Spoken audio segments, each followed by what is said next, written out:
Hello friends, welcome to my YouTube channel pharm it easy. आज हम बात करेंगे B pharm third sem organic two, इस organic two के यूनिट 1 के बारे में, जिसमें एक टॉपिक है बेंजीन एंड इट्स डेरिवेटिव्स। पहले हम बेंजीन एंड इट्स डेरिवेटिव के बारे में डिटेल में जानने के लिए पहले उसके बारे में थोड़ा सा डिस्कस कर लेते हैं। क्या होते हैं benzene and it's derivatives? Example के लिए मान लीजिए मैंने एक बेंजीन है हमारे पास, मैंने एक बेंजीन लिया, ठीक है। उसमें हमने कोई भी बॉन्ड हटाकर एक न्यू सब्स्टिट्यूएंट ऐड कर दिया, मान लीजिए कोई हेलोजन या फिर कोई फंक्शनल ग्रुप ऐड कर दिया, ठीक है। मतलब वो उसने बना लिया एक नया कंपाउंड। जैसे फॉर एग्जांपल ये लिया बेंजीन, उसके ऊपर लगा दिया हाइड्रोक्साइल ग्रुप, अब ये बन गया फिनोल, ये बन गया हमारा फिनोल। तो ये है एक डेरिवेटिव ऑफ बेंजीन।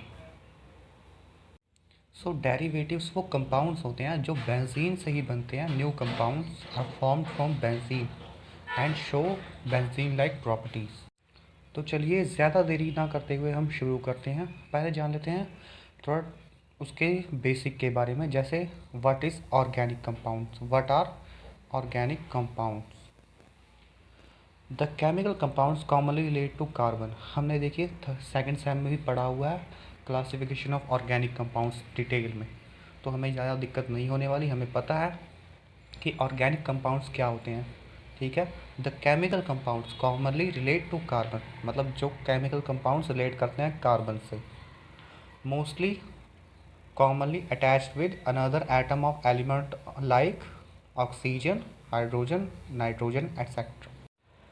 अब देखिए जैसे एग्जाम्पल के लिए हमने ले लिया मीथेन, हमने ले लिया methane, carbon dioxide and ethane. अब देखिए मीथेन में हमारे पास एक कार्बन है, उसके अराउंड हाइड्रोजन की बॉन्डिंग है, ठीक है। और जो कार्बन डाइऑक्साइड है उसके अराउंड ऑक्सीजन की बॉन्डिंग है डबल बॉन्ड के साथ। इथेन में हमारे पास दो कार्बन आ जाते हैं, हमें इतना पता है। इथेन होगा तो दो कार्बन होंगे, प्रोपेन होगा तो तीन कार्बन होंगे, ब्यूटेन होगा तो चार कार्बन, पेंटेन होगा तो पाँच कार्बन, ठीक है। उसके अराउंड हाइड्रोजन की बॉन्डिंग है। तो चलिए फिर आगे देखते हैं। Organic compounds are classified as further.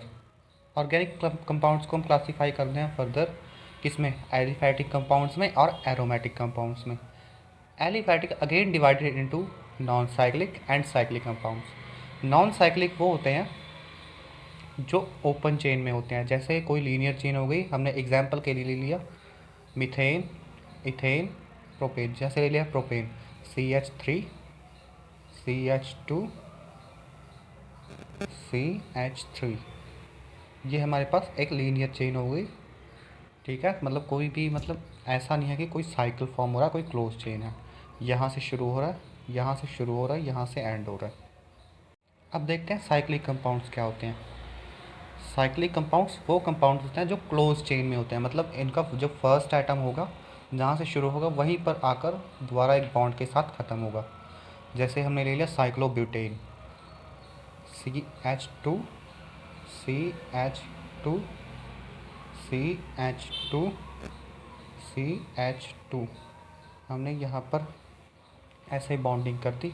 अब देख सकते हैं जहाँ से शुरू हो रहा है वहीं पर आकर जो हमारा बॉन्ड है वो ख़त्म हो रहा है और एक साइकिल लाइक स्ट्रक्चर फॉर्म कर रहा है। इसे हम कहेंगे साइक्लिक कंपाउंड। और जो कंपाउंड, जैसे ये चार कार्बन है, मतलब ब्यूटेन, इस साइक्लिक है, इसलिए हम इसके आगे लगाएंगे साइक्लो। अब बात करते हैं एरोमेटिक कंपाउंड्स क्या होते हैं। Aromatic compounds are the compounds which follow Huckel's rule. जो कंपाउंड हकल्स रूल को फॉलो करते हैं, हकल्स रूल को दर्शाते हैं। हकल्स रूल की कोई कुछ कंडीशंस हैं, जैसे कोई कंपाउंड है वो साइक्लिक होना चाहिए, ठीक है। उसके अंदर पाई बॉन्ड की अरेंजमेंट होनी चाहिए, पाई बॉन्ड होना चाहिए, ठीक है। और उसमें रेजोनेंस होना चाहिए। बेंजीन एग्जाम्पल के लिए ले लिया हमने बेंजीन, बेंजीन में ये सारे गुण हैं, मतलब ये हकल्स रूल को फॉलो करता है। So we can also say that benzene is an aromatic compound. Benzene is an aromatic compound. Okay. अब अगर आप हैकेल्स रूल के बारे में एक डिटेल्ड वीडियो चाहते हैं तो हमें कमेंट बॉक्स में बताइए, वीडियो आपको जल्दी से जल्दी प्रोवाइड करने की कोशिश करेंगे हम। अब जानते हैं बेंजीन क्या होता है। What is benzene? It is an aromatic compound contain 6 carbon atom attach with hydrogen atom. मतलब एक साइक्लिक कंपाउंड, मतलब एरोमेटिक कंपाउंड, ठीक है, जो जिसमें 6 कार्बन है और वो हाइड्रोजन बॉन्ड से अटैच है एक दूसरे से, इज कॉल्ड बेंजीन। ठीक है, चलिए हम आगे देखते हैं। स्ट्रक्चर ऑफ बेंजीन, ये एक मोस्ट इम्पॉर्टेंट क्वेश्चन है जो कई बार हमारे एग्जाम्स में पूछा जाता है, बहुत बार, और ये बहुत बार एमएसटीज में भी आया। जो देखते हैं क्या होता है structure of benzene. There are 3 types of structures of benzene: Kekule structure, chemical structure and resonance structure. अब क्या होता है Kekule structure? According to Kekule, benzene is a cyclic compound. Kekule एक दरअसल एक साइंटिस्ट का नाम था, उन्होंने हमें ये थ्योरी दी थी एरोमेटिक कंपाउंड्स या फिर बेंजीन के बारे में। उन्होंने क्या कहा था? Benzene is a cyclic compound. The first carbon atom of benzene is attach to 6th carbon. ये देखें, first carbon is attach to 6th carbon. ये हमें कैटुले ने ही पहली बार बताया था। Contain 3 pi bonds. हम देख सकते हैं, हम यहाँ पर हमारे पास 3 पाई बॉन्ड्स है, एक यहाँ पर है, एक यहाँ पर है और एक यहाँ पर है। चलिए आगे देखते हैं केमिकल स्ट्रक्चर। हम केमिकल स्ट्रक्चर में दरअसल देखते हैं number of atoms, number of bonds, hybridisation etcetera. ठीक है, कि नंबर ऑफ एटम्स कितने हैं, number of bonds present in the atom और हाइब्रिडेशन कौन सी है। ठीक है, पहले आता है नंबर ऑफ एटम्स। हमारे बेंजीन का जो रिंग है, बेंजीन की रिंग है, उसमें कितने एटम्स प्रेजेंट हैं। हम देख सकते हैं हमारे पास 6 कार्बन है, 1 2 3 4 5 6 कार्बन है और 6 हाइड्रोजन बॉन्ड से अटैच है। 1 2 3 4 5 6, हमारे पास 6 कार्बन बॉन्ड से अटैच है, मतलब C6H6। आप देख सकते हैं यहाँ पर डायग्राम में। आगे देखते हैं number of bonds. Number of bonds कितने प्रेजेंट है। हमने अपने बेंजीन के रिंग को ओपन करके लिख लिया है। ठीक है, उसमें हमें पता लग रहा है कि हमारे पास 12 सिग्मा बॉन्ड्स या फिर सिंगल बॉन्ड्स हैं। सिग्मा बॉन्ड्स को ही हम सिंगल बॉन्ड कहते हैं। आप देख सकते हैं हमारे पास 12 सिंगल बॉन्ड हैं, 1 2 3 4 5 6। ठीक है, 6 ये हो गए और 6 हमने जो पहले बताए थे अंदर इसके, जिससे हमारे कार्बन अटैच हैं। ठीक है, 12 सिग्मा बॉन्ड और 3 पाई बॉन्ड्स हैं। हमें दिख रहा है साफ साफ कि हमारे पास 3 पाई बॉन्ड्स हैं जो सिग्मा बॉन्ड्स के साथ ही अटैच हैं। अंदर जो इसके बॉन्ड है उसे हम वो डबल बॉन्ड फॉर्म करें और हम उसे ही पाई बॉन्ड कहेंगे। अब बात करते हैं हाइब्रिडेशन के बारे में। हमने सेकंड सेमेस्टर में पढ़ा होगा कि हाइब्रिडेशन क्या होती है। हमें ये भी पता है अल्केन्स के अंदर sp3 हाइब्रिडेशन होती है और अल्कीन्स के अंदर sp2 हाइब्रिडेशन होती है। देखिए, हम यहाँ पर देख सकते हैं कि हमारे जो सारे कार्बन्स हैं वो कहीं ना कहीं एक डबल बॉन्ड से अटैच है, मतलब ये अल्कीन्स ग्रुप को फॉलो करते हैं और इनमें होती है sp2 हाइब्रिडेशन। और बॉन्ड एंगल sp2 का कितना होता है? 120 डिग्री। ठीक है, ये देख सकते हैं हम sp2 की हाइब्रिडेशन में ये बॉन्ड एंगल 120 डिग्री। चलिए अब आगे देखते हैं रेजोनेंस। स्ट्रक्चर में तीसरा पॉइंट आता है हमारे पास रेजोनेंस में, रेजोनेंस का। In aromatic compounds resonance energy is higher than aliphatic compounds. ठीक है, जो हमारे एरोमेटिक कंपाउंड्स हैं उनमें रेजोनेंस एनर्जी हाई होती है देन एलिफैटिक कंपाउंड्स। ठीक है, वो कैसे हम अपने डायग्राम की मदद से जानते हैं। देखिए, हमने एक बेंजीन की स्ट्रक्चर ली, यहाँ पर एक बेंजीन की स्ट्रक्चर ली, उसमें हम देख रहे हैं कि जो हमारा डबल पाई बॉन्ड है वो एक पोजीशन से दूसरी पोजीशन पर रोटेट कर रहा है। मतलब ये देखिए, पहले ये यहाँ पर था, अब ये यहाँ पर आ गया। ठीक है, जो अगला पाई बॉन्ड था वो यहाँ पर आ गया और जो थर्ड पाई बॉन्ड है वो यहाँ पर आ गया, देख लीजिए इन्होंने पोजीशन चेंज कर ली। अगेन ये इक्विलिब्रियम मतलब दोबारा ये वाला बॉन्ड है जो यहाँ आ जाएगा, ये वाला बॉन्ड है यहाँ आके शिफ्ट हो जाएगा, ये वाला बॉन्ड यहाँ पर, मतलब दोबारा उसी पोजीशन पर आ जाएंगे। एग्जाम्पल के लिए ले लीजिए हमारे पास एक फ़ैन है, वो इस टाइम ऑफ है, ठीक है। जब हम उसे ऑन करते हैं तो उसके जो विंग्स हैं वो हमें दिखाई नहीं देते ना, रोटेट करते हैं जब, आप फ़ैन ऑन करके देख सकते हैं जो हमारे विंग्स हैं ऑन करने पर जब वो रोटेट कर रहे होंगे तेज़ी से तो वो नहीं दिख रहे होंगे।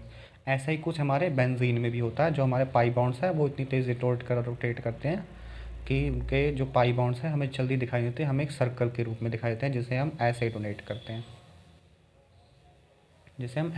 करते हैं, ठीक है। ये हो गया हमारा बेंजीन इन रेजोनेंस स्ट्रक्चर। चलिए आगे देखते हैं डेरिवेटिव ऑफ बेंजीन और derivative of organic compounds of benzene, ठीक है, जो हमारा मेन क्वेश्चन है उसे हम देखते हैं। एग्जाम्पल के लिए ले लिया हमने एक बेंजीन, ठीक है।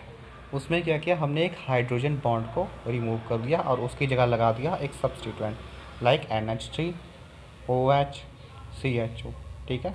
CHO लगाया, बन गया हमारे पास एल्डिहाइड, ठीक है। हाइड्रोक्साइल ग्रुप लगाया, हमारे पास फिनोल बन गया। NH3 लगाया, हमारे पास एनालिन बन गया। अब देखिए हमने सिर्फ यहाँ पर एक हाइड्रोजन आइटम को हटाया और सिर्फ एक सब्सटीट्यूएंट लगाया, ठीक है। तो हम इसे कहेंगे मोनो सब्सटीट्यूशन डेरिवेटिव्स। क्या कहेंगे इसे? Mono substitution derivatives. चलिए आगे देखते हैं। अब हमने क्या किया, हमने अपने बेंजीन में से 2 हाइड्रोजन बॉन्ड्स को रिमूव कर दिया और 2 नए सब्सटीट्यूएंट लगा दिए। जैसे एक लगा दिया हमने OH और एक पोजीशन पे लगा दी हमने CH3। तो ये हमारे पास बन गया डाई सब्सटीट्यूशन डेरिवेटिव्स। क्या कहेंगे इसे? Di substitution derivatives. और कंपाउंड का नेम बन गया मेटामिथाइल फिनोल। अब ये मेटामिथाइल कैसे बना, हम चलिए देखते हैं। ये हमारे पास एक बेंजीन है, ठीक है। अब हमने इस पर कोई नया सब्सटीट्यूएंट जोड़ा, ठीक है, मान लीजिए OH जोड़ दिया, ठीक है। अब ये बन गया हमारा मेन एटम, ठीक है, मेन आयन जो हमारे बेंजीन से अटैच है। और जो बाकी की पोजीशंस होगी जैसे ये वाला, ये और ये, ठीक है, ये सारी पोजीशंस है, इनको हम अलग अलग नेम से डिनोट करते हैं। जैसे जो हमारा मेन आयन है उसके सबसे नियरेस्ट बॉन्ड्स को कहेंगे हम ऑर्थो, इसे कहेंगे ऑर्थो, इसे भी कहेंगे ऑर्थो। अब हमारे पास 2 मेटा होंगे और एक होगा पैरा, ठीक है। अब यहाँ पर हम देख सकते हैं हमारे मेटा पोजीशन पर CH3 लगा हुआ है, ठीक है, मिथाइल लगा हुआ है, इसे इसलिए हम इसे कहेंगे मेटामिथाइल फिनोल। अगेन एक एग्जांपल लेते हैं। ये हमारा बेंजीन कंपाउंड है, इसकी जगह अब एल्डिहाइड ग्रुप लगा हुआ है, ठीक है। ये देखिए एक एल्डिहाइड ग्रुप लगा हुआ है। अगेन हमारे मेटा पोजीशन पर लगा हुआ है मिथाइल ग्रुप, ठीक है। मेटा पोजीशन पर लगा हुआ मिथाइल ग्रुप तो बन गया मेटामिथाइल बेंजल्डिहाइड। अगर क्या होगा अगर हम मेटा पोजीशन की जगह हम इसे पैरा पोजीशन पर लगाते हैं, यहाँ पर इसकी जगह यहाँ पर है, ठीक है, या यहाँ पर हम CH3 लगाते हैं तो क्या बनेगा? Para-methyl benzaldehyde. ये बन गया पैरामिथाइल बेंजल्डिहाइड अगर हम पैरा पोजीशन पर CH3 लगाते हैं। जैसे अब अगर हम ऑर्थो पर लगाते हैं तो हमारे पास बन जाएगा ऑर्थोमिथाइल बेंजल्डिहाइड। चलिए आगे देखते हैं। अब क्या हुआ, जैसे हमने 2 से ज़्यादा बॉन्ड्स को हटाकर, ठीक है, उसकी जगह 2 से ज़्यादा सब्स्टिट्यूएंट लगा दिए उसी पोजीशन पर, तो हम उस कंपाउंड को क्या कहेंगे? उसे कहेंगे पॉली सब्स्टिट्यूशन डेरिवेटिव्स। मतलब अगर हम 2 से ज़्यादा बॉन्ड्स को हटाकर उसकी जगह 2 से ज़्यादा सब्स्टिट्यूएंट लगाते हैं तो हम उसे कहेंगे पॉली सब्स्टिट्यूशन डेरिवेटिव्स, ठीक है। जैसे हमने 3 बॉन्ड्स हटा दिए, 4 भी हटा सकते हैं, ठीक है, उसे कहेंगे हम पॉली सब्स्टिट्यूशन डेरिवेटिव। जैसे OH यहाँ पर लगा दिया हमने एज अ मेन कंपाउंड क्योंकि इन दोनों से बड़ा है। अगर क्लोरीन की जगह CHO एल्डिहाइड या फिर COOH होता तो सबसे मेन कंपाउंड ये होता, लेकिन ये क्लोरीन है इसलिए अल्कोहल से छोटा है, एक हैलोजन है और फंक्शनल ग्रुप हमेशा बड़ा होता है, ठीक है। यहाँ पर मेटा पोजीशन पर लगा मिथाइल, ठीक है, और पैरा पोजीशन पर लगा है क्लोरीन, आप देख सकते हैं, ठीक है। तो इसका आईयूपैक नेम क्या बना? मेटामिथाइल पैराक्लोराइड फिनोल। आप देख सकते हैं मेटामिथाइल पर मिथाइल लगा हुआ है ठीक है, पैरा पोजीशन पर लगा हुआ है क्लोरीन, ठीक है, और मेन कंपाउंड हमारा OH है। अगर हमारा मान लीजिए मेन कंपाउंड यहाँ से स्टार्ट हो, एक मिनट, हमारा मेन कंपाउंड है यहाँ से स्टार्ट हो, ठीक है, तो हमारे जो ऑर्थो मेटा और पैरा पोजीशंस होंगे, ये होगा ऑर्थो बनेगा, ये दोनों मेटा बनेंगे, ये पैरा। अगर हमारा main compound, main functional group जो सबसे बड़ा होगा सब्स्टिट्यूएंट यहाँ से स्टार्ट हो, तो उसके साथ वाले ग्रुप्स, सबसे नियरेस्ट ग्रुप को हम ऑर्थो कहेंगे, उसके बाद वालों को कहेंगे हम मेटा, और इसे कहेंगे पैरा। आई होप आपको सब समझ आ गया होगा। तो यहाँ पर हमारा टॉपिक ख़त्म होता है बेंजीन एंड इट्स डेरिवेटिव्स। आपको इसकी PDF डिस्क्रिप्शन बॉक्स में मिल जाएगी, वहाँ से जाकर आप इजीली डाउनलोड कर सकते हैं और टॉपिक को आराम से समझ सकते हैं। हमारे चैनल पर आने के लिए आपका बहुत बहुत धन्यवाद। कृपया लाइक, शेयर एंड सब्सक्राइब करना मत भूलना, और आने वाले अपडेट्स के लिए बेल आइकन को दबा कर रखिए ताकि आप जल्दी से जल्दी हमारी वीडियो देख सकें और टाइम रहते आप अपने टॉपिक्स क्लियर कर सकें। धन्यवाद।